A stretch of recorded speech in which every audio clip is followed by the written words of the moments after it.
Mi nombre es Modesto Montoya, de Encuentro con la Ciencia, de Radio San Borja y la Universidad Nacional de Ingeniería.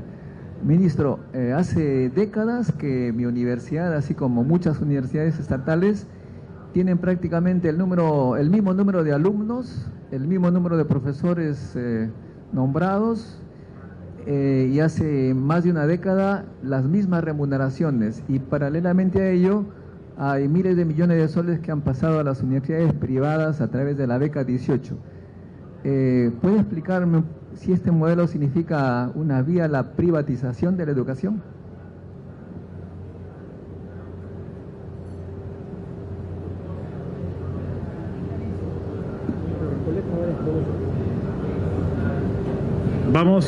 Para una cuestión de administrar mejor el tiempo, vamos a consolidar las preguntas. Si alguien más tiene alguna pregunta para el ministro Saavedra, podemos ir avanzando y luego el ministro Saavedra las responde todas en bloque. ¿Les parece? Sí, ministro, buenas tardes. Carlos Castillo, Perú 21.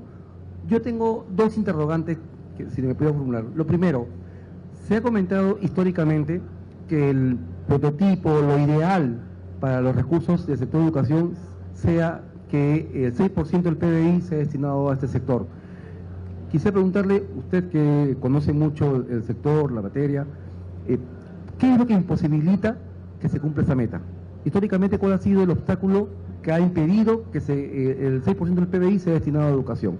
Y una pregunta personal ya como ciudadano, mañana van a estar aquí en CADE los 5 principales candidatos presidenciales. Uno de ellos podría ser el próximo presidente de los 5 años. ¿Qué espera usted como ciudadano de la exposición de los candidatos presidenciales?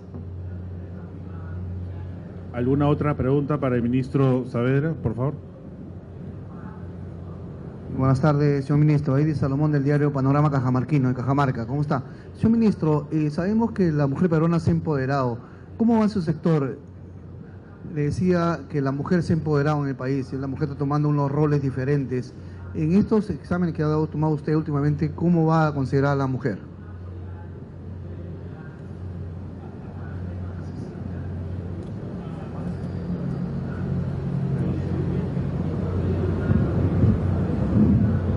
¿Se escucha? Sí. Bueno, varios puntos aquí. En verdad, los presupuestos para el gasto por alumno de las universidades, ¿no?, en el Perú, ¿no?, está muy por debajo de lo que tiene que estar en comparación con otros países. Entonces, hasta ahora, digamos, ha habido cierta inercia, ¿no?, en cuánto se ha asignado a cada universidad. Y a partir de la ley universitaria y de esta reforma universitaria en su conjunto, en verdad nosotros tenemos que replantear todos los mecanismos de financiamiento de la universidad pública en particular, ¿no? Y justamente nosotros para el próximo año, por ejemplo, estamos asignando un conjunto de recursos que no van a ser asignados de manera inercial, sino que van a ser asignados en función al cumplimiento de determinadas metas que se acuerden con las universidades. Entonces, esa es una manera de empezar a financiar universidades en función a que cumplan con sus propios planes de desarrollo institucional. Otra línea de acción, digamos, en términos de la parte de financiamiento, es el trabajo conjunto con el CONCITEC, ¿no?, de tal manera que podamos fomentar el trabajo de investigación de la universidad pública, ¿no?, que investiga mucho menos de lo que debería. Y por último, el otro reto que tenemos es la formación de los catedráticos de las universidades. La propia ley universitaria plantea la necesidad de que todos los docentes tengan maestría, ¿no? Entonces, justamente a través de nuestros programas de becas, ¿no?, se está otorgando a partir del próximo año un conjunto grande de becas a profesores de universidades públicas, de tal manera que efectivamente puedan, ¿no?, obtener esos grados de maestría, ¿no? El Programa Nacional de Becas trabaja tanto con instituciones públicas como privadas, trabaja con ambas, ¿no? En el caso de las instituciones privadas obviamente tienen que pagar una pensión, entonces esa es la única diferencia. Lo que estamos haciendo ahora es, en el caso de las universidades públicas, sí asignar mayores recursos, ¿no?, a través de los gastos adicionales que ellos pueden estar haciendo por tutoría de los jóvenes, por asesoría de tesis, etcétera.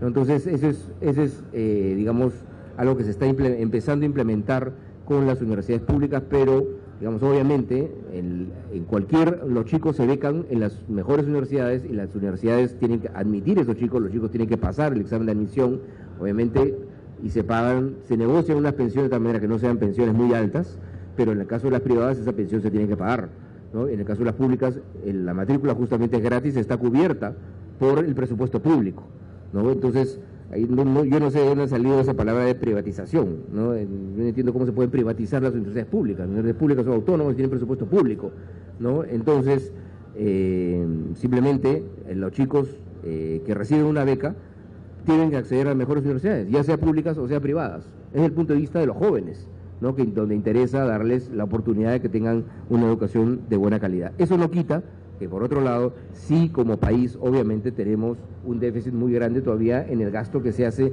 en todos los niveles educativos. Y eso se liga a la otra pregunta que mencionaba el periodista de Perú 21 acerca del 6% del PBI. Bueno, efectivamente esa es una meta, es un compromiso ya internacional que se ha planteado para el Bicentenario. No va a ser fácil llegar al 6% del PBI, porque va a requerir dos cosas. Por un lado, va a requerir continuar incrementando la participación de la educación dentro del presupuesto público, cosa que ya se ha incrementado de 15% a 18% entre el 2011 y el 2016. Y todavía hay un espacio ahí para incrementar un poco más la participación del sector de la educación dentro del presupuesto público, pero no mucho tampoco, porque normalmente el promedio internacional de los países más ricos es entre 20 y 22%, ¿no? Sería más difícil, con la excepción de Corea, ¿no?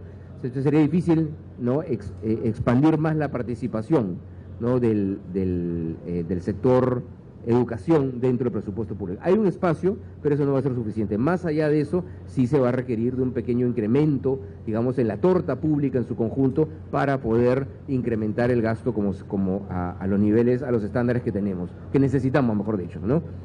Nosotros somos un país que todavía gasta muy poco en educación, y parte del proceso, digamos, de crecimiento y desarrollo del país es crecer y asegurarnos que una participación creciente, ¿no?, de ese crecimiento se destina a la educación. Yo espero mañana en las exposiciones en general, ¿no?, una discusión de, ¿no?, esos retos que tenemos como país y cuáles son las propuestas concretas de los distintos candidatos. Y finalmente, en relación al empoderamiento de la mujer, nosotros tenemos que ya las tasas de escolaridad son muy cercanas e inclusive son mayores entre las mujeres que los hombres.